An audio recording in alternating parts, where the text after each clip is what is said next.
Mereka bukan pahlawan yang bersenjata, tapi penjaga energi Nusantara yang diam-diam menyelamatkan negeri dari kehancuran.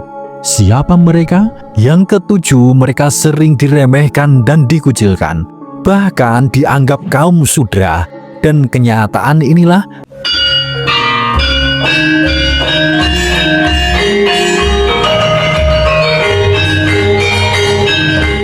Assalamualaikum warahmatullahi wabarakatuh. Salam waras-waras wae.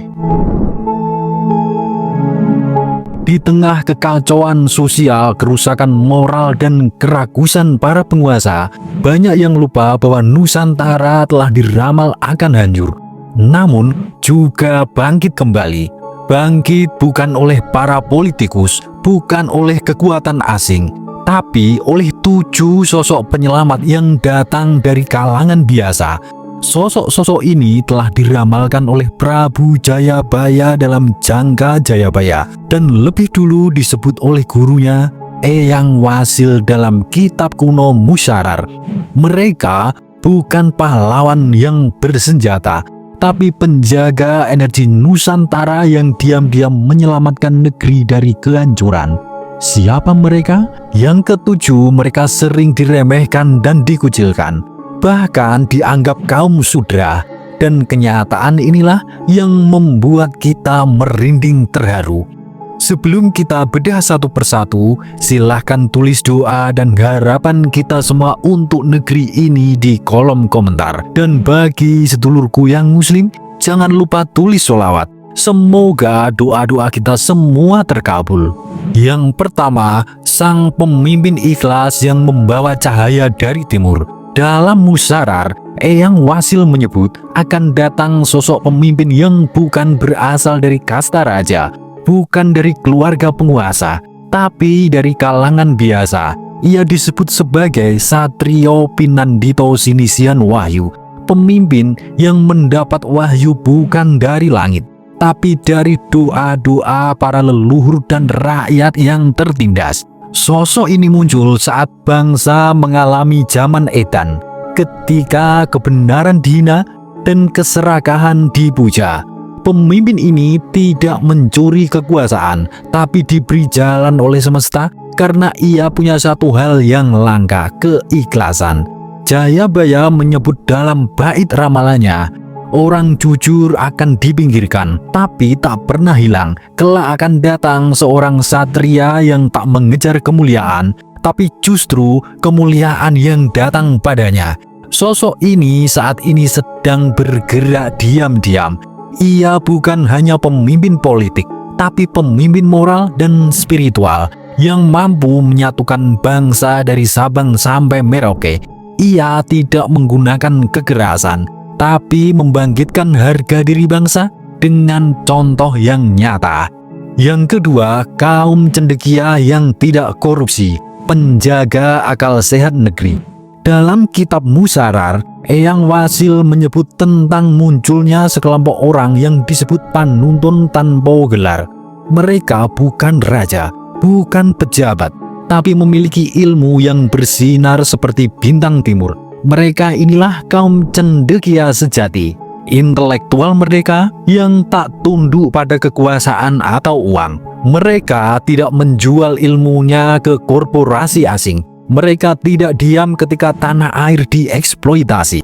Mereka adalah pengemban ilmu sejati yang menjaga akar jati diri bangsa. Di balik layar, mereka menyusun ulang fondasi bangsa, pendidikan, teknologi, energi, dan kebudayaan lokal. Jayabaya menulis, ono sekelompok wong pinter waskita sing ora semoto amung sinau saka buku, nanging sinau saka bumi lan tanah para leluhur. Mereka belajar dari tanah Nusantara, dari sungai dan gunung, dari naskah-naskah kuno dan kesadaran kosmis. Merekalah yang menyusun jalan peradaban baru untuk Indonesia, bukan meniru Barat, tapi menghidupkan kembali warisan peradaban Nusantara yang agung. Yang ketiga, generasi muda pembawa zaman baru. Sosok ketiga yang diramalkan Jayabaya disebut sebagai wong cilik kang wis mulat. rakyat kecil yang telah terbuka kesadarannya. Mereka adalah generasi muda yang tak silau budaya asing, tak hanyut dalam kemewahan semu. Mereka membaca ulang sejarah dan berani mengambil jalan yang berbeda. Mereka kembali bertani, memproduksi teknologi ramah lingkungan, menciptakan komunitas sendiri, dan membangkitkan semangat gotong royong. Mereka bukan hanya melawan sistem yang korup, tapi menawarkan sistem alternatif yang manusiawi dan berakar pada budaya sendiri. Generasi ini sudah lahir. Mereka ada di kota, di desa, di pesisir, di kampus, bahkan di jalanan. Mereka tak menunggu panggilan karena mereka sadar masa depan Indonesia ada di tangan mereka sendiri. Yang keempat, penegak hukum yang diberi wangsit leluhur.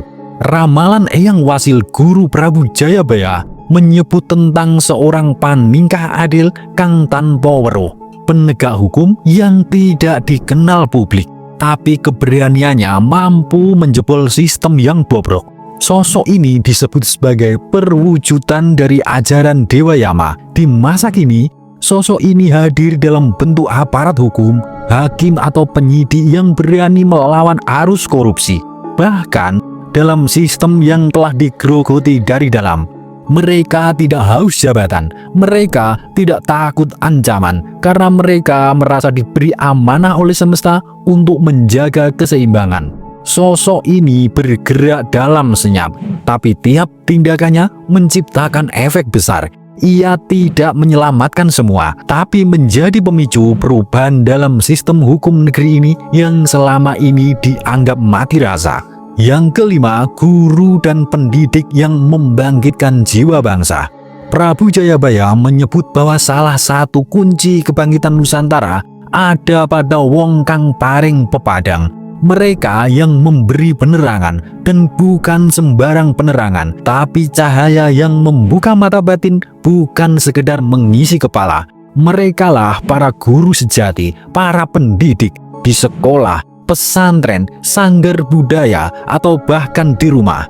Mereka mengajarkan bukan hanya soal huruf dan angka, tapi rasa hormat pada leluhur, tanah air, dan nilai luhur. Eyang Wasil menyebut mereka sebagai tamaning warna, taman berbagai warna yang menyatukan keberagaman menjadi harmoni. Para guru ini bukan budak sistem, tapi pembentuk karakter bangsa yang siap menyambut era keemasan. Mereka saat ini tengah bertarung dengan sistem pendidikan yang disetir kepentingan global, tapi mereka tetap menyalakan pelita karena mereka sadar kebangkitan dimulai dari kesadaran jiwa generasi muda. Yang keenam, ulama dan spiritualis lintas agama, sang penjaga gerbang energi Nusantara. Inilah sosok yang keenam, yang oleh Eyang Wasil disebut sebagai para lelana sejati. Mereka yang mengembara dalam dimensi batin, menembus ruang dan waktu, dan menghubungkan langit dan bumi Nusantara. Mereka berasal dari berbagai agama, kepercayaan, dan jalan spiritual, tapi mereka bersatu dalam satu niat, mendoakan negeri ini tanpa henti. Di balik gemuruh konflik dan ketegangan politik, mereka berzikir, bermeditasi, melakukan tirakat, dan menyambung doa-doa kepada leluhur. Doa mereka adalah pelindung tak terlihat dari bangsa ini. Mereka meruat karma masa lalu, perbudakan, pembantaian, pengkhianatan pada nilai luhur, dan eksploitasi tanah. Doa mereka seperti jaring gaib Jolo Sutro yang menahan kehancuran total. Mereka menjaga titik-titik energi Nusantara, pegunungan, gua, pesisir, pohon-pohon tua, dan situs purba. Mereka membangkitkan energi kolektif Ratu Adil. Tanpa mereka, Indonesia sudah lama karam. Yang ketujuh, kaum petani asli Nusantara, sang penyangga pangan bangsa. Dan inilah sosok yang terakhir. Sederhana, sering diremehkan, tapi kekuatannya adalah yang paling nyata. Mereka disebut oleh Eyang Wasil sebagai Kawulo Ibu Pertiwi, rakyat yang menjaga dengan tanah air dan langit. Merekalah para petani sejati.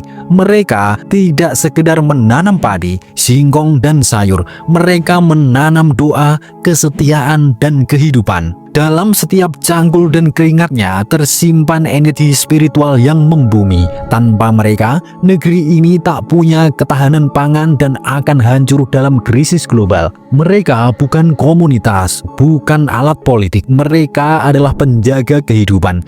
Dan meski lahan mereka digusur, harga panen dihancurkan, mereka tetap bertani karena mereka tahu jika perut rakyat kenyang, maka Indonesia akan kuat.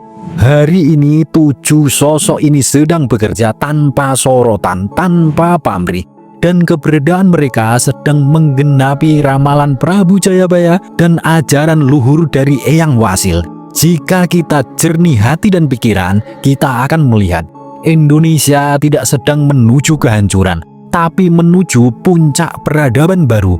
Namun, kebangkitan itu bukan otomatis. Ia perlu disambut dengan kesadaran kolektif, dengan keterhubungan pada tanah, leluhur, dan semesta. Dan ketika ketujuh sosok ini bersatu dalam waktu yang tak lama lagi, maka lahirlah kembali Nusantara yang adil, makmur, dan menjadi cahaya bagi dunia. Suradira Jayaningrat lebur dening pangastuti. Wassalamualaikum warahmatullahi wabarakatuh.